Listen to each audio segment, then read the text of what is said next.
ਤੁਹਾਨੂੰ ਪ੍ਰੋਫੈਸਰ ਅਵਤਾਰ ਸਿੰਘ ਜੀ ਨਾਲੋਂ ਬਹੁਤ ਪਿਆਰ ਭਰੀ ਸਤਿ ਸ਼੍ਰੀ ਅਕਾਲ, ਨਮਸਕਾਰ ਤੇ ਅਸਲਾਮ ਅਲੈਕਮ। ਵੈਦ ਸਾਹਿਬ, ਤੁਸੀਂ ਬੜੇ ਲੰਬੇ ਸਮੇਂ ਤੋਂ ਜੀ ਸਾਡੇ ਭਾਈਚਾਰੇ ਦੇ ਲਈ ਬੜੀ ਹੀ ਵਧੀਆ ਤਰੀਕੇ ਨਾਲ ਸੇਵਾ ਨਿਭਾ ਰਹੇ ਹੋ ਜੀ, ਖਾਸ ਕਰਕੇ ਇੰਗਲਿਸ਼ ਦੀ ਟ੍ਰੇਨਿੰਗ ਦੇ ਕੇ ਜੀ। ਤੇ ਬਹੁਤ ਸਾਰੇ ਪਰਿਵਾਰਾਂ ਨੂੰ ਤੁਸੀਂ ਰੁਜ਼ਗਾਰ ਦੇ ਵਿੱਚ ਲਾਇਆ ਜੀ, ਕਿਉਂਕਿ ਕਈ ਵਾਰੀ ਇੰਗਲਿਸ਼ ਕਰਕੇ ਅਸੀਂ ਰੁਜ਼ਗਾਰ ਵਧੀਆ ਲੱਭ ਨਹੀਂ ਸਕਦੇ ਜੀ। ਤੁਸੀਂ ਬੜੇ ਲੰਬੇ ਸਮੇਂ ਤੋਂ ਇਸ ਬਿਜ਼ਨਸ ਦੇ ਵਿੱਚ ਵੀ ਹੋ ਤੇ ਸੇਵਾ ਵੀ ਹੈ, ਉੱਥੇ ਬਿਜ਼ਨਸ ਵੀ ਹੈ ਜੀ। ਬਿਲਕੁਲ ਜੀ। ਇਹਦੇ ਨਾਲ ਨਾਲ ਤੁਸੀਂ ਬਹੁਤ ਵਧੀਆ ਵਧੀਆ ਜਿਹੜੀਆਂ ਬੁੱਕਸ ਵੀ ਲਿਖੀਆਂ ਨੇ ਜੀ, ਖਾਸ ਕਰਕੇ ਜਿਹੜੀ ਹੁਣ ਤੁਹਾਡੀ ਅੱਜ ਕੱਲ੍ਹ ਇੱਕ ਜਿਹੜੀ ਜਿਸ ਬੁੱਕ ਦੀ ਚਰਚਾ ਹੋ ਰਹੀ ਹੈ ਜੀ, ਗ੍ਰਾਮਰ ਦੀ ਬੁੱਕ ਜੀ ਜੀ ਜੀ, ਜੋ ਕਿ ਅੱਜ ਕੱਲ੍ਹ ਸਾਰੇ ਪਾਸੇ ਇਸ ਦੀ ਬਹੁਤ ਹੀ ਜ਼ਿਆਦਾ ਚਰਚਾ ਹੋ ਰਹੀ ਹੈ ਜੀ। ਸਾਨੂੰ ਇਸ ਬਾਰੇ ਜਾਣਕਾਰੀ ਦਿਓ ਜੀ ਪਹਿਲਾਂ ਤਾਂ, ਵੀ ਜਿਹੜੀ ਗ੍ਰਾਮਰ ਆ ਜੀ, ਬਹੁਤ ਸਾਰੇ ਲੋਕਾਂ ਦਾ ਖਿਆਲ ਹੈ ਕਿ ਸਾਨੂੰ ਬਾਹਲੀ ਗ੍ਰਾਮਰ ਸਿੱਖਣ ਦੀ ਲੋੜ ਨਹੀਂ ਹੈਗੀ, ਵੈਸੇ ਹੀ ਸਰ ਜਾਂਦਾ ਜੀ ਜੀ। ਤੇ ਤੁਹਾਡੇ ਖਿਆਲ ਦੇ ਅਨੁਸਾਰ ਜੀ, ਕੀ ਗ੍ਰਾਮਰ ਸਿੱਖਣੀ ਜ਼ਰੂਰੀ ਆ ਜਾਂ ਸਾਡਾ ਗ੍ਰਾਮਰ ਸਿੱਖੇ ਬਿਨਾਂ ਵੀ ਸਰ ਸਕਦਾ? ਦੇਖੋ ਜੀ, ਬਹੁਤ ਹੀ ਵਧੀਆ ਕੁਐਸਚਨ ਸ਼ਮੀ ਜੀ ਤੁਸੀਂ ਪੁੱਛਿਆ। ਔਰ ਸਾਡੇ ਕੋਲ ਬੜੇ ਸਟੂਡੈਂਟਸ ਐਸੇ ਹੁੰਦੇ ਆ ਕਿ ਜਿਹੜੇ ਕਹਿੰਦੇ ਕਿ ਸਰ ਗ੍ਰਾਮਰ ਸਿੱਖੀਏ, ਕਿਉਂਕਿ ਇਹ ਬੜੀ ਔਖੀ ਚੀਜ਼ ਲੱਗਦੀ ਹੈ। ਕਈ ਟੀਚਰਸ ਨੂੰ ਆ ਵੀ ਜਾਂਦੀ ਆ, ਪਰ ਉਹ ਸ਼ਾਇਦ ਅਗਲਿਆਂ ਨੂੰ ਪਾਸ ਕਰਦੇ ਆ ਵੀ ਤੁਹਾਨੂੰ ਗ੍ਰਾਮਰ ਦੇ ਬਿਨਾਂ ਵੀ ਕੰਮ ਚੱਲ ਜਾਣਾ, ਰੱਟੇ ਕੁਝ ਲਗਾ ਲਓ ਤੇ ਕੰਮ ਗੁਜ਼ਾਰਾ ਹੋ ਜਾਣਾ ਆ। ਬਟ ਨਹੀਂ, ਦੇਖੋ ਇੰਗਲਿਸ਼ ਨਾਲ ਸਾਡਾ ਐਕਸਪੋਜ਼ਰ ਬਚਪਨ ਤੋਂ, ਇੰਡੀਆ ਤੋਂ, ਪਾਕਿਸਤਾਨ ਤੋਂ, ਉੱਧਰੋਂ ਏਸ਼ੀਆ ਤੋਂ ਪਿਆ ਹੋਇਆ। ਆਪਾਂ ਨੂੰ ਪਤਾ ਕਿ ਮੈਂ ਆਈ ਹੈ, I am ready, we are happy, you are there, ਇਹ ਚੀਜ਼ਾਂ ਦਾ ਪਤਾ ਹੈ। ਅਗਰ ਆਪਾਂ ਇੱਥੇ ਆ ਕੇ ਫ੍ਰੈਂਚ ਸਿੱਖਣੀ ਹੋਵੇ ਤੇ ਫਿਰ ਕਹਿਣਾ ਹੋਵੇ ਮੇਰਾ ਨਾਮ ਅਵਤਾਰ ਹੈ ਤੇ ਯਮਾ ਪਹਿਲ ਅਵਤਾਰ। ਹੁਣ ਯਮਾ ਪਹਿਲ ਕਿਹੜਾ ਯਮਾ ਜਮਾ ਵਾਲਾ ਗਾਣਾ ਹੀ ਸੁਣਿਆ ਆਪਾਂ, ਇਹ ਤੁਹਾਡੀ ਫ੍ਰੈਂਚ ਦੀ ਗੱਲ ਹੈ। ਤੁਹਾਡਾ ਕੀ ਨਾਮ ਹੈ ਪ੍ਰਸ਼ਨ ਪੁੱਛਣਾ ਹੋਵੇ, ਆਪਾਂ ਕਹਿੰਦਾ ਵਾਟਸ ਯੂਰ ਨੇਮ ਇੰਗਲਿਸ਼ ਵਿੱਚ, ਤਾਂ ਇੰਗਲਿਸ਼ ਪਤਾ ਵੱਟ ਦਾ ਮਤਲਬ ਕੀ ਹੁੰਦਾ ਸੁਣਿਆ। ਲੇਕਿਨ ਜੇ ਫ੍ਰੈਂਚ ਚ ਕਹਿਣਾ ਹੋਵੇ ਖੇਲੇ ਵਤਨ ਨੂੰ, ਹੁਣ ਕੇਲੇ ਕਿਹੜੇ ਆ ਗਏ, ਕਹਿਣਾ ਕੇਲੇ ਕਿਹੜੇ ਮਹਾਰਾਜ, ਫ੍ਰੈਂਚ ਕਿਹੜੀ ਹੈ। ਹੁਣ ਜਦ ਤੱਕ ਗ੍ਰਾਮਰ ਦਾ ਆਈ ਹੋਈ, ਯੂ ਦੇ, ਹੀ ਸ਼ੀ, ਦੈਮ, ਦਿਸ, ਦੇਅਰ, ਵੈਰਾ ਸਾਨੂੰ ਨਹੀਂ ਪਤਾ, ਉਹ ਸਾਨੂੰ ਉਹ ਤੋਂ ਅੱਗੇ ਬਿਨਾਂ ਅਸੀਂ ਕਿੱਦਾਂ ਅੱਗੇ ਚੱਲ ਸਕਦੇ ਹਾਂ। ਜਿਹੜੇ ਵੀ ਟੀਚਰ ਇਹ ਕੰਸੈਪਟ ਰੱਖਦੇ ਆ ਕਿ ਬਿਨਾਂ ਗ੍ਰਾਮਰ ਦੇ ਕੰਮ ਚੱਲ ਸਕਦਾ ਆ, ਉਹ ਸਿਰਫ ਟੈਂਪਰੇਰੀ ਟਾਈਮ ਪੀਰੀਅਡ ਥੋੜੇ ਜਿਹੇ ਲਈ ਰੱਟਾ ਲਗਾ ਕੇ ਕੰਮ ਗੁਜ਼ਾਰਾ ਕਰ ਸਕਦੇ ਸਟੂਡੈਂਟਸ ਆ। ਇੱਕ ਵਾਰੀ ਗ੍ਰਾਮਰ ਸਿੱਖ ਲਈ, ਇਹ ਉਹ ਹਾਲ ਹੈ ਕਿ ਕੋਈ ਬਹੁਤ ਵਧੀਆ ਵਕੀਲ ਜਦੋਂ ਕੋਈ ਨੁਕਤੇ ਸਿੱਖ ਲੈਂਦਾ ਹੈ ਨਾ, ਉਸ ਤੋਂ ਬਾਅਦ ਉਹ ਕਿਸੇ ਕੇਸ ਵਿੱਚ ਹਾਰ ਨਹੀਂ ਕੇ ਮੰਨਦਾ। ਉਹ ਜੱਜ ਸਾਹਿਬ ਨੂੰ ਕਹਿੰਦਾ, ਜੱਜ ਸਾਹਿਬ IPC ਨੰਬਰ 317A ਸੈਕਸ਼ਨ ਦੇ ਅਧੀਨ ਇਹ ਬੰਦਾ ਬਿਲਕੁਲ ਦੇਖੋ ਇਸ ਗੱਲ ਤੋਂ ਮੁਕਤ ਹੋਣਾ ਚਾਹੀਦਾ। ਜੱਜ ਜਦੋਂ ਦੇਖਦਾ ਕਿ ਹਾਂ ਇਹ ਤਾਂ ਬਿਲਕੁਲ ਸਹੀ ਲਗਾਤਾ ਹੈ, ਉਹ ਗ੍ਰਾਮਰ ਵਿੱਚ ਪਾਸ ਹੋ ਗਿਆ, ਉਹ ਕਲੀਅਰ ਹੋ ਗਿਆ। ਇਹ ਸਾਰੀਆਂ ਧਾਰਾਵਾਂ, ਹਰ ਚੀਜ਼ ਜਿਹੜੀ ਹੈ ਗ੍ਰਾਮਰ ਦੇ ਬਿਨਾਂ ਨਹੀਂ ਚੱਲ ਸਕਦੀ। ਇੱਕ ਮਦਰ ਟੰਗ ਆ ਜਿਹੜੀ ਸਾਨੂੰ ਬਿਨਾਂ ਗ੍ਰਾਮਰ ਦੇ ਆ ਜਾਣੀ ਹੈ। ਕੋਈ ਵੀ ਦੂਸਰੀ ਭਾਸ਼ਾ ਸਿੱਖਣੀ ਹੈ, ਗ੍ਰਾਮਰ ਉਸ ਲੈਂਗੁਏਜ ਦੀ ਸਾਨੂੰ ਸਿੱਖਣੀ ਪੈਣੀ ਹੈ, ਫਿਰ ਅੱਗੇ ਕਿੱਦਾਂ ਉਹ ਵਿਗਾੜਨੀ ਹੈ, ਤਰੋੜਨੀ ਹੈ, ਫਿਰ ਕੰਮ ਚੱਲਦਾ ਜੀ। ਬਿਲਕੁਲ ਜੀ। ਜਿਸ ਤਰ੍ਹਾਂ ਆਪਾਂ ਫਿਰ ਗੱਲਬਾਤ ਕਰਦੇ ਹਾਂ ਜੀ ਤੁਹਾਡੀ ਗ੍ਰਾਮਰ ਦੀ ਬੁੱਕ ਦੀ, ਜਿਹਦੀ ਅੱਜ ਕੱਲ੍ਹ ਸਾਡੇ ਪਾਸ ਚਰਚਾ ਚੱਲ ਰਹੀ ਹੈ ਜੀ।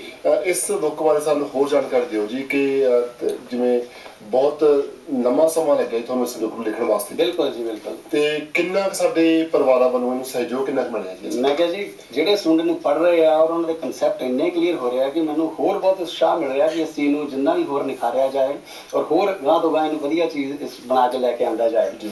ਮੈਂ ਅੱਜ ਚਲੋ ਤੁਹਾਡੇ ਨਾਲ ਸ਼ੇਅਰ ਕਰਨਾ ਚਾਹਾਂਗਾ ਕਿ ਕਿੱਦਾਂ ਚੀਜ਼ ਚੱਲੀ। ਕਿ ਮੈਂ 200-300 ਕਿਤਾਬਾਂ ਗ੍ਰਾਮਰ ਦੀਆਂ, ਦੇਖੋ ਬੜੀਆਂ ਬੁੱਕਸ ਮਾਰਕੀਟ ਵਿੱਚ ਅਵੇਲੇਬਲ ਨੇ, ਉਹ ਪੜ੍ਹੀਆਂ ਅਲੱਗ-ਅਲੱਗ ਤਰੀਕੇ ਦੀਆਂ ਤੇ ਬੜੇ ਹਾਈ ਲੈਵਲ ਦੇ ਪ੍ਰੋਫੈਸਰ ਦੀਆਂ ਪੜ੍ਹੀਆਂ। ਇਹ ਇੱਕ ਬੁੱਕ ਹੈ, ਦੇਖੋ ਤੁਸੀਂ, ਇਹ ਪੁਰਾਣੀ ਕਾਫੀ ਤੁਹਾਨੂੰ ਲੱਗ ਰਹੀ ਹੈ ਔਰ ਹੈ ਵੀ, ਇਹ 1996 ਦੀ ਔਰ ਇਹ 7ਵਾਂ ਐਡੀਸ਼ਨ ਹੈ। ਇਹ ਯੂਨੀਵਰਸਿਟੀ ਆਫ ਹਾਇਓ USA 'ਚ ਪੈਂਦੀ ਹੈ। ਉਹਦੇ ਇੱਕ ਪ੍ਰੋਫੈਸਰ ਮੈਡਮ, ਲੇਡੀ ਪ੍ਰੋਫੈਸਰ ਨੇ, ਉਹਨਾਂ ਦੀ ਲਿਖੀ ਹੋਈ ਕਿਤਾਬ। ਇਹ 96 ਵਿੱਚ ਆਈ ਸੀ ਇੰਡੀਆ ਦੇ ਵਿੱਚ, ਗਲਗੋਟੀਆ ਪਬਲੀਕੇਸ਼ਨ ਵੱਲੋਂ ਉੱਥੇ ਛਾਪੀ ਜਾਂਦੀ ਹੈ। ਮੈਂ ਕਿਤਾਬ 3 ਸਾਲ ਟੋਫਲ ਲਈ ਪੜ੍ਹਾਈ ਸਟੂਡੈਂਟਸ ਨੂੰ। ਬੜੀ ਕਿਤਾਬ ਔਖੀ ਲੱਗਣੀ ਹੈ, ਪਰ ਜਿਉਂ-ਜਿਉਂ ਉਹਦੇ ਵਿੱਚ ਮੈਂ ਵੜਦਾ ਗਿਆ, ਜਿਵੇਂ ਕਹਿੰਦੇ ਆ ਕੋਲੇ ਦੀ ਖਾਣ 'ਚ ਵੜ ਕੇ ਖੁਦਾਈ ਕਰਦਿਆਂ ਹੀਰੇ ਲੱਭਦੇ ਆ, ਇਸ ਕਿਤਾਬ 'ਚ ਮੈਨੂੰ ਉਹ ਚੀਜ਼ਾਂ ਲੱਭੀਆਂ। ਬੜਾ ਮੈਂ ਹੈਰਾਨ ਹੋਇਆ ਵੀ ਇੰਨੀ ਵਧੀਆ ਕਿਤਾਬ ਲਿਖੀ ਹੈ। 3 ਸਾਲ ਪੜ੍ਹਾ ਕੇ ਇਹ ਕਿਤਾਬ ਨੂੰ ਬਾਰ-ਬਾਰ ਪੜ੍ਹ ਕੇ ਮੇਰੇ ਅੰਦਰ ਉਹ ਚੀਜ਼ਾਂ ਵਸ ਗਈਆਂ ਔਰ ਮੇਰੇ ਬੜਾ ਕੁਝ ਮੈਨੂੰ ਹੋਰ ਸਿੱਖਣ ਨੂੰ ਮਿਲਿਆ। ਮੈਂ ਪ੍ਰੋਫੈਸਰ ਸਾਹਿਬਾਨ ਨੂੰ ਈਮੇਲ ਕੀਤੀ ਕਿ ਵੀ ਤੁਹਾਡੀ ਕਿਤਾਬ ਇੰਨੀ ਵਧੀਆ, ਜੋ ਇਹਦੀਆਂ ਖੂਬੀਆਂ ਸੀ ਨਾ, ਮੈਂ ਉਹਦੇ 'ਚ ਬਿਆਨ ਕੀਤੀਆਂ ਵੀ ਗ੍ਰਾਮਰ ਦੀ ਆਹ ਚੀਜ਼ ਬਹੁਤ ਵਧੀਆ, ਉਹ ਬਹੁਤ ਵਧੀਆ ਤੇ ਆਹ ਬਹੁਤ ਵਧੀਆ। 7ਵਾਂ ਐਡੀਸ਼ਨ ਇਹਦਾ। ਤੇ ਅਖੀਰ ਵਿੱਚ ਮੈਂ ਡਰਦੇ ਲਿਖਿਆ ਕਿ ਆਮ ਸੌਰੀ ਟੂ ਸੇ ਕਿ ਇਹਦੇ ਵਿੱਚ 7ਵਾਂ ਐਡੀਸ਼ਨ ਹੋਣ ਦੇ ਬਾਵਜੂਦ ਵੀ 17 ਗਲਤੀਆਂ ਨੇ ਤੇ ਕਿਤਾਬ ਇਲ ਪਲੈਨਡ ਹੈ ਕਿ ਤੁਸੀਂ ਵਧੀਆ ਨਹੀਂ ਲਿਖੀ। ਐਂਡ ਸ਼ੀ ਵਾਸ ਸ਼ੌਕਡ ਜੀ ਕਿ ਕਿਸੇ ਨਾਨ ਇੰਗਲਿਸ਼ ਸਪੀਕਰ ਨੇ ਇਹ ਮੈਨੂੰ ਗੱਲ ਕਿੱਦਾਂ ਕਹਿਤੀ, ਹਾਂਜੀ ਪਰ ਜਦੋਂ ਉਹਨੇ ਜਿਹੜੇ ਪੁਆਇੰਟ ਨੁਕਤੇ ਪੜ੍ਹੇ and she was really surprise. ਉਹਨਾਂ ਦੀ ਆਈ ਹੋਈ ਉਹ 99 ਦੀ ਈਵਨ ਮੈਂ ਇਸ ਕਿਤਾਬ ਦੇ ਨਾਲ ਦੇਖੋ ਰੱਖੀ ਹੋਈ ਹੈ। ਹਾਂਜੀ तो मैं ਤੁਹਾਡੇ ਸਾਹਮਣੇ ਦੇਖੋ ਪੜ੍ਹੇ हैं, dear professor Avtar Singh Virdi, what a great compliment to receive your letter. It would be a pleasure to meet you. Will you be attending the TESOL convention in Vancouver in a few weeks? If so, may I invite you to lunch? ਇੱਥੇ ਕਿਸੇ ਨੂੰ lunch ਤੇ invite ਕਰਨਾ ਬੜੀ ਵੱਡੀ ਗੱਲ ਸਮਝੀ ਜਾਂਦੀ ਹੈ। So I am interested in your work. Sincerely regards, Dr. Pam Shah. ਇਹ ਉਹ PhD ਦੇ ਕੀਤੇ ਹੋਏ ਪ੍ਰੋਫੈਸਰ ਜਿਨ੍ਹਾਂ ਨੇ ਮੇਰੀ ਉਸ 99 ਦੇ ਵਿੱਚ ਮੇਰੇ ਕੰਮ ਨੂੰ ਇੰਨਾ ਸਲਾਹਿਆ ਔਰ ਮੇਰੇ ਇਸ ਪੁਆਇੰਟਸ ਨੂੰ ਦੇਖਿਆ। फिर अगे नाल ही उन्होंने अगले दिन भेजी, hello again, the convention this year is March 4 to 17. For more information please visit this website and best wishes. See you there. तो देखो इंडिया 'ਚ बैठ के ਆਪਾਂ ਇੰਨੀ ਰਿਸਰਚ ਕਰ ਲਈ ਹੈ ਕਿ ਕਿਸੇ ਅਮਰੀਕਾ ਦੇ ਪ੍ਰੋਫੈਸਰ ਨੂੰ ਕਿਸੇ ਇੰਪ੍ਰੈਸ ਕਰ ਲਓ ਔਰ ਉਹ ਤੁਹਾਨੂੰ ਈਮੇਲ ਦਾ ਜਵਾਬ ਦੇਵੇ ਜਿਹੜੇ ਕਿ ਇੰਨੇ ਬਿਜ਼ੀ ਹੈ। ਜੀ ਕੋਈ ਛੋਟੀ ਜੀ ਗੱਲ ਨਹੀਂ, ਬਹੁਤ ਵੱਡੀ ਗੱਲ ਹੈ ਜੀ, ਬਹੁਤ ਪ੍ਰਾਪਤੀਆਂ ਨੇ ਇਸ ਵਿੱਚ। ਜਦੋਂ ਮੈਂ ਉਹ 17 ਗਲਤੀਆਂ ਦਸੀਆਂ she was really shocked. ਮੈਂ ਪਰ ਇਹ ਕਿਤਾਬ ਨੂੰ ਪੜ੍ਹਨਾ ਨਹੀਂ ਛੱਡਿਆ ਵੀ ਕਿਤਾਬ ਇੱਕ ਵਾਰੀ ਪੜ੍ਹਿਆ ਨਹੀਂ ਹੁੰਦੀ ਸਾਰੀ ਗੱਲ ਸਮਝ। ਜਿਹੜੇ ਭੈਣ ਭਰਾ ਕਹਿੰਦੇ ਵੀ ਇੱਕ ਵਾਰੀ ਕਿਤਾਬ ਪੜ੍ਹੀ ਕੁਝ ਪੱਲੇ ਨਹੀਂ ਪਿਆ, ਨਹੀਂ ਬਾਰ-ਬਾਰ ਪੜ੍ਹਨਾ ਪੈਂਦਾ। ਨਹੀਂ ਤਾਂ ਬੱਚੇ ਨੂੰ ਅਸੀਂ 1 ਸਾਲ ਪੜ੍ਹਾ ਕੇ ਕਹੀਏ ਨਾ ਵੀ ਹੁਣ ਡੀਏ ਕਰ ਜਾ, 15 ਸਾਲ ਉਹਨੂੰ ਪੜ੍ਹਾਉਂਦੇ ਰਹਿੰਦੇ ਵੀ ਗੱਲ ਦਿਮਾਗ 'ਚ ਬੈਠੇ, ਦਿਮਾਗ 'ਚ ਹੌਲੀ-ਹੌਲੀ ਚੰਗੀਆਂ ਗੱਲਾਂ ਬੈਠਦੀਆਂ, ਮਾੜੀਆਂ ਬੜੀ ਜਲਦੀ ਬਹਿ ਜਾਂਦੀਆਂ। ਐਗਜ਼ਾਮਪਲ ਲਓ, ਤੁਸੀਂ ਆਪਾਂ ਗੱਲ ਕਰਦੇ ਹਾਂ ਗ੍ਰਾਮਰ ਕਿੱਦਾਂ ਕਾਊਂਟ ਕਰਦੀ ਹੈ ਜੀ। ਪੰਜਾਬੀ ਦੀ ਗ੍ਰਾਮਰ ਵੱਖਰੀ ਹੈ, ਅੰਗਰੇਜ਼ੀ ਦੀ ਵੱਖਰੀ ਹੈ। ਆਪਾਂ ਪੰਜਾਬੀ 'ਚ ਕਿਹਾ ਸ਼ਮੀ ਜੀ ਤੁਸੀਂ ਸੈਰ ਕਰਨ ਜਾਂਦੇ ਹੁੰਦੇ ਹੋ? ਹਾਂਜੀ। ਕਦੋਂ ਜਾਂਦੇ ਹੁੰਦੇ ਹੋ? ਸਵੇਰੇ ਸਵੇਰੇ। ਹੁਣ ਸ਼ਮੀ ਜੀ ਨੂੰ ਕਹਿਣਾ ਵੀ ਸ਼ਮੀ ਜੀ ਸਵੇਰੇ ਸਵੇਰੇ ਜਾਂਦੇ ਹੁੰਦੇ ਹੋ, ਅੰਗਰੇਜ਼ੀ ਗੱਲ ਕਰੋ, when do you go for a walk? Morning morning ਨਹੀਂ ਹੈ, ਇਨ ਦਾ ਮਾਰਨਿੰਗ ਕਹਿਣਾ, ਰਾਈਟ। ਪਾਰਟੀ ਵਿੱਚ ਕੌਣ ਕੌਣ ਆਇਆ ਸੀ? ਹੁਣ ਕੌਣ ਦੀ ਇੰਗਲਿਸ਼ ਹੂ ਆ, ਸਿੱਧੀ ਸਿੱਧੀ ਬੋਲੀ ਹੈ ਹੂ ਕੇਮ ਟੂ ਦਾ ਪਾਰਟੀ। ਹੁਣ ਹੂ ਨਹੀਂ ਚੱਲਣਾ, ਕੱਲੀ ਹੂ ਇੱਕ ਚੱਲਣੀ ਹੈ, ਧੱਕਾ ਨਹੀਂ ਚੱਲਣਾ। ਗ੍ਰਾਮਰ ਦੇ ਪੁਆਇੰਟ ਸਿੱਖਣੇ ਬਹੁਤ ਹੀ ਜ਼ਰੂਰੀ ਹੈ। ਗ੍ਰਾਮਰ ਸਿੱਖ ਕੇ ਉਸ ਤੋਂ ਬਾਅਦ ਉਹਨੂੰ ਜਿਹੜੀ ਵਰਨੈਕੂਲਰ ਹੈ, ਵਰਨੈਕੂਲਰ ਦਾ ਮਤਲਬ ਹੁੰਦਾ ਬੋਲਚਾਲ ਦੀ ਬੋਲੀ, ਫਿਰ ਉਹਦੇ ਵਿੱਚ ਢਾਲਣਾ ਜ਼ਰੂਰੀ ਹੈ। ਤੋ ਮੈਂ ਇੱਕ ਸ਼ੇਅਰ ਕਰਨ ਜਾ ਰਿਹਾ ਤੇ ਤੁਹਾਡੇ ਸਾਰੇ ਭੈਣਾਂ ਭਰਾਵਾਂ ਨਾਲ ਚੀਜ਼ ਕਿ ਜੋ ਇਹਦੇ ਵਿੱਚ ਕਈ ਚੀਜ਼ਾਂ ਮੈਂ ਜਿਹੜੀਆਂ ਐਸੀਆਂ ਸਿੱਖੀਆਂ ਕਿ ਜਿਹੜੀਆਂ ਮੈਂ ਸਾਰੀਆਂ ਤਾਂ ਨਹੀਂ ਇਸ ਆਪਣੀ ਇੰਟਰਵਿਊ 'ਚ ਆਪਾਂ ਸ਼ੇਅਰ ਕਰ ਸਕਦੇ, ਲੇਕਿਨ ਅੱਜ ਇੱਕ ਬੜੀ ਇੰਪੋਰਟੈਂਟ ਚੀਜ਼ ਸ਼ੇਅਰ ਕਰਦੇ ਹਾਂ। ਉਹ ਜਿੱਦਾਂ ਪੰਜਾਬੀ ਵਿੱਚ ਆਪਾਂ ਬੋਲਦੇ ਹਾਂ ਉੱਦਾਂ ਹੀ ਅੰਗਰੇਜ਼ੀ ਵਿੱਚ ਉਹ ਲੱਗਦੀ ਹੈ, ਲੇਕਿਨ ਪੰਜਾਬੀ 'ਚ ਬੋਲਦੇ ਹਾਂ ਆਪਾਂ ਉਹਦਾ ਡਿਫਰੈਂਸ ਨਹੀਂ ਫੀਲ ਕਰ ਪਾਉਂਦੇ। ਜੇ ਮੈਂ ਹੁਣ ਕਹਿਣਾ ਹੋਵੇ ਕਿ ਜਦੋਂ ਮੈਂ ਸਟੋਰ ਜਾਵਾਂਗਾ ਤੇ ਮੈਂ ਤੁਹਾਡੇ ਲਈ ਵੀ ਗਰੋਸਰੀ ਲੈ ਆਵਾਂਗਾ ਜੀ, ਜਿਹਨਾਂ ਨੂੰ ਥੋੜੀ ਜਿਹੀ ਗ੍ਰਾਮਰ ਹੁੰਦੀ, ਥੋੜੀ ਜਿਹੀ, ਉਹਨੇ ਕਹਣਾ when I will go to superstore, I will bring grocery for you too. When I will go to superstore, ਜਦੋਂ ਤੁਸੀਂ ਗ੍ਰਾਮਰ ਦੇ ਐਗਜ਼ੈਕਟ ਲੈਵਲ ਤੇ ਜਾਣਾ ਹੈ, ਪਹਿਲਾ ਜਿਹੜਾ ਸੈਂਟੈਂਸ ਬਣਿਆ ਉਹਦੇ ਵਿੱਚ ਤੁਸੀਂ will shall ਨਹੀਂ ਲਾਉਣਾ, ਉਹ 'ਚ ਪ੍ਰੈਜ਼ੈਂਟ ਇੰਡੈਫੀਨਿਟ ਲਾਉਣਾ ਜੀ। when I go to superstore, I will bring grocery for you too. ਤੁਹਾਡੇ ਲਈ ਮੈਂ ਉਸ ਲਈ ਚੱਕ ਲਿਆਉਂਗਾ ਜੀ ਜੀ। ਜਦ ਕਿ ਗੱਲ ਲੱਗਦੀ ਹੈ ਕਿ ਦੋਨੋਂ ਵਾਰੀ ਫਿਊਚਰ ਲੱਗਣਾ ਚਾਹੀਦਾ। ਹੁਣ ਇਸੇ ਚੀਜ਼ ਨੂੰ ਤੁਸੀਂ ਹੋਰ ਤਰੀਕੇ ਨਾਲ ਦੇਖੋ, ਪੰਜਾਬੀ 'ਚ ਆਪਾਂ ਕਿੱਦਾਂ ਕਰਦੇ ਹਾਂ।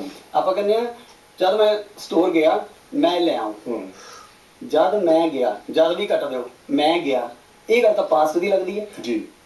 ਸ਼ਮੀ ਜੀ ਗਏ ਜਾਂ ਮੈਂ ਗਿਆ, ਪਰ ਆਪਾਂ ਜਦੋਂ ਕੰਡੀਸ਼ਨ ਲਈ ਜਦ ਮੈਂ ਗਿਆ, ਇਹਦਾ ਮਤਲਬ ਹੈ ਜਦੋਂ ਮੈਂ ਜਾਵਾਂਗਾ। ਇਸੇ ਤਰ੍ਹਾਂ ਹੀ ਗੋਰਿਆਂ ਨੇ ਜਦ ਮੈਂ ਗਿਆ ਉਹਦੀ ਇੰਗਲਿਸ਼ ਕੀ ਬਣਾਈ ਆ, ਪਾਸਟ ਟੈਂਸ ਦੇ ਵਿੱਚ ਬਣਾ ਕੇ when I went to superstore।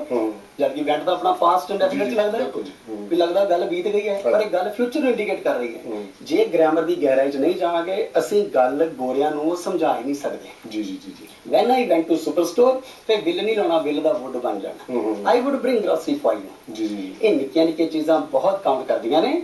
ਇਹਨਾਂ ਗ੍ਰਾਮਰ ਦੇ ਜਿਹੜੇ ਰੂਲਸ ਆ, ਜੇ ਤੁਸੀਂ ਐਕੈਡੈਮਿਕ ਲੈਵਲ ਤੇ ਜਾਣਾ ਚਾਹੁੰਦੇ ਹੋ, ਬਿਲੀਵ ਕਰਿਓ ਫਿਰ ਕੋਈ ਰਿਸਕ ਨਾ ਲਿਓ। ਉਦਾਂ ਬੋਲ ਚਾਲ 'ਚ ਆਪਾਂ ਕੁਝ ਬੋਲ ਜੀਏ ਮਾੜਾ ਮੋਟਾ ਗਲਤ, ਕਹਿੰਦਾ ਮੇਰੀ ਟਿਕਟ ਵਾਪਸ ਕਰਨੀ ਜੀ ਭਾਜੀ, ਸ਼ਮੀ ਜੀ ਹੈਲਪ ਕਰ ਦਿਓ। ਸ਼ਮੀ ਜੀ ਕਹਿੰਦੇ ਯਾਰ ਕਾਹਦੀ ਗੱਲ ਆ, ਬੜੀ ਦੇਰ ਤੋਂ ਸਮਝਾਉਣ 'ਚ ਮੇਰੇ ਕੋਈ ਕਹਾਣੀ ਲੱਗਾ ਰਿਹਾ। ਉਹ ਕਹਿੰਦਾ hello ticket back, money back, ਖਤਮ। ਸਿੱਧੀ ਗ੍ਰਾਮਰ ਲਾਉਣ ਦੀ ਲੋੜ ਨਹੀਂ ਹੈ। ਲੇਕਿਨ ਜਦੋਂ ਐਕੈਡੈਮਿਕ ਲੈਵਲ ਤੇ ਜਾਣਾ ਨਾ ਆਪਾਂ, ਉਸ ਵੇਲੇ ਪ੍ਰੋਪਰ ਜਿਹੜੇ ਸੈਂਟੈਂਸ, ਜੋ ਰੂਲਸ, ਕਾਨੂੰਨ, ਕਾਇਦੇ ਜਾਂ ਮੈਸੇਜ ਲਿਖੇ ਆ, ਸਾਨੂੰ ਉਹ ਸਮਝਣੇ ਪੈਣੇ ਹੈ, ਉਹ ਬਹੁਤ ਜ਼ਰੂਰੀ ਹੈਗੇ ਆ। ਤੋਂ ਆਪਣੀ ਜਿਹੜੀ ਇਹ ਬੁੱਕ ਹੈ marvellous English speaking course, online ਵੀ ਅਸੀਂ ਪਾਈ ਹੋਈ ਹੈ ਜੀ। ਇਹ ਕਿਤਾਬ ਦੇ ਵਿੱਚ ਚੀਜ਼ਾਂ ਜਿੱਦਾਂ ਕੋਈ ਆਪਾਂ ਕਿਸੇ ਖਾਨ 'ਚ ਵੜਦੇ ਹਾਂ ਤੇ ਹੀਰੇ ਲੱਭਦੇ ਆ, ਇਹ 19 ਸਾਲਾਂ ਦੀ ਰਿਸਰਚ ਵਿੱਚ ਕਹਿ ਲਓ ਹੀਰਿਆਂ ਦੀ ਖਾਨ ਹੈ। ਜਿਹੜਾ ਸੈਂਟੈਂਸ ਪੜੋਗੇ straightforward to the point ਲਿਖਿਆ ਹੋਇਆ, ਸਟੂਡੈਂਟ ਇੰਨੇ ਖੁਸ਼ ਹੁੰਦੇ ਆ। ਤੋਂ ਇਹ ਸਾਰੀਆਂ ਸਾਡੀਆਂ ਕਿਤਾਬਾਂ ਦੇ ਜਿਹੜੇ ਆਨਲਾਈਨ ਕੋਰਸਿਸ ਨੇ, ਅਸੀਂ englishisveryeasy.com ਉਹਦੇ ਉੱਤੇ ਪਾਏ ਹੋਏ ਨੇ। ਜੀ। ਬਹੁਤ ਭੈਣ ਭਰਾ ਵਿਜ਼ਿਟ ਕਰਦੇ ਆ, ਤੇ ਜਿਹੜੇ ਨਹੀਂ ਕਰਦੇ ਉਹ ਵਿਜ਼ਿਟ ਕਰਕੇ ਦੇਖਣ। ਬਿਲਕੁਲ ਜੀ। ਅਸੀਂ ਬਹੁਤ ਸਾਰੀਆਂ ਚੀਜ਼ਾਂ ਫ੍ਰੀ ਪਾਈਆਂ ਹੋਈਆਂ, ਆਪਾਂ ਗਿਆਨ ਇਹ ਵੰਡੀ ਦਾ, ਜਿੱਦਾਂ ਆਪਣਾ ਕਹਿੰਦੇ ਦਸਵੰਧ ਕਰਨਾ ਚਾਹੀਦਾ ਹੈ, ਬਿਲਕੁਲ ਜੀ। ਆਪਾਂ ਉਸੇ ਤਰ੍ਹਾਂ ਹੀ ਟੀਵੀ ਇਸ ਮੀਡੀਅਮ ਰਾਹੀਂ ਤੁਹਾਡੇ ਅੱਗੇ ਭੈਣਾਂ ਭਰਾਵਾਂ ਦੇ ਸਹਿਯੋਗ ਨਾਲ ਆਪਾਂ ਇਹ ਦਸਵੰਧ ਆਪਣਾ ਵੰਡਦੇ ਆ ਕਿ ਜਿਹੜੇ ਭੈਣ ਭਰਾ ਸਾਡੇ ਕੋਲ ਨਹੀਂ ਆ ਸਕਦੇ ਉਹ ਫ੍ਰੀ ਵਿੱਚ ਕੁਝ ਗਿਆਨ ਲੈਣ, ਤੇ ਸ਼ਾਇਦ ਉਹਨਾਂ ਦੀ ਜ਼ਿੰਦਗੀ ਵਿੱਚ ਬਹੁਤ ਕਿਤੇ ਕੰਮ ਆ ਜਾਏ। ਬਹੁਤ ਕੋਈ ਜੀ ਵੈਦੀ ਸਾਹਿਬ, ਤੁਹਾਡਾ ਤੁਸੀਂ ਜਦ ਤੱਕ ਕੀਮਤੀ ਸਮਾਂ ਕੱਢਿਆ ਜੀ, ਬਹੁਤ ਬਹੁਤ ਧੰਨਵਾਦ। ਤੇ ਅਖੀਰ ਵਿੱਚ ਸਾਡੇ ਪਰਿਵਾਰ ਨੂੰ ਆਪਣਾ ਫੋਨ ਨੰਬਰ ਜ਼ਰੂਰ ਦੱਸ ਦਿਓ ਜੀ। ਤਾਂ ਜੀ ਅਸੀਂ ਤਾਂ ਹਮੇਸ਼ਾ ਇੱਕੋ ਹੀ ਗੱਲ ਕਹੀਦੀ ਹੈ, ਉਹ ਵੀ ਕਵਿਤਾ ਦੇ ਰੂਪ ਦੇ ਵਿੱਚ ਹੀ ਹੈ। ਕਵਿਤਾ ਦੇ ਰੂਪ ਦੇ ਵਿੱਚ ਆ, ਕਿਉਂਕਿ ਪੜ੍ਹਾਈ ਮੈਂ ਸੋਚਦਾ ਫਨ ਹੋਣੀ ਚਾਹੀਦੀ ਹੈ, ਹਾਂਜੀ। ਇਹ ਬੋਦਰੇਸ਼ਨ ਨਹੀਂ ਲੱਗਣੀ ਚਾਹੀਦੀ। ਜੀ। ਮੇਰਾ ਦਿਲ ਕਰਦਾ ਸੀ ਮੈਂ ਇਹੋ ਜਿਹੇ ਸਕੂਲ ਕਾਲਜ ਜਾਵਾਂ ਜਿੱਥੇ ਮੈਂ ਜਾਵਾਂ ਹੱਸਦਾ ਖੇਡਦਾ ਹੋਇਆ, ਫਨ ਕਰਦਾ ਹੋਇਆ, ਪੜ੍ਹ ਕੇ ਨਵੀਆਂ ਚੀਜ਼ਾਂ ਘਰ ਆ ਕੇ ਸਿੱਖਾਂ ਤੇ ਆਪਣੇ ਮੰਮੀ ਪਾਪਾ ਦੀਆਂ ਫੈਮਿਲੀ ਮੈਂਬਰਸ ਨੂੰ ਦੱਸਾਂ। ਜੀ। ਤੇ ਉਸੇ ਤਰੀਕੇ ਨੂੰ ਮੈਂ ਅਪਣਾਇਆ ਤੇ ਗਾਂ ਸਟੂਡੈਂਟ ਬੜੇ ਖੁਸ਼ ਫੀਲ ਕਰਦੇ ਆ। ਤੋ ਜਿਨ੍ਹਾਂ ਨੇ IELTS, TOEFL, LPI ਅੰਗਰੇਜ਼ੀ ਬੋਲਣੀ ਸਿੱਖਣੀ ਹੈ ਗਰੰਟੀ ਨਾਲ, ਜਾਂ ਕਿਸੇ ਤਰ੍ਹਾਂ ਦਾ ਇੰਗਲਿਸ਼ ਦਾ ਚੈਲੰਜ ਨਾਮ ਦੇਣਾ ਹੈ, ਜਿਹਨਾਂ ਨੂੰ ਇਹ ਸਭ ਕੁਝ ਸਿੱਖਣ ਦੀ ਕਾਹਲੀ, ਸਾਡਾ ਫੋਨ 604 725 3340 725 3340 ਤੇ ਵੈਬਸਾਈਟ ਜ਼ਰੂਰ ਵਿਜ਼ਿਟ ਕਰਕੇ ਵੇਖਿਓ www.englishisveryeasy.com। ਸਾਰੇ ਭੈਣ ਭਰਾ ਬੋਲ ਉਠਣਗੇ ਉਹਨੂੰ ਦੇਖ ਕੇ ਕਿ ਇੰਗਲਿਸ਼ ਇਜ਼ ਵੈਰੀ ਈਜ਼ੀ। ਬਹੁਤ ਬਹੁਤ ਸ਼ੁਕਰੀਆ ਤੁਹਾਡਾ। ਥੈਂਕ ਯੂ ਜੀ। ਸਤਿ ਸ਼੍ਰੀ ਅਕਾਲ।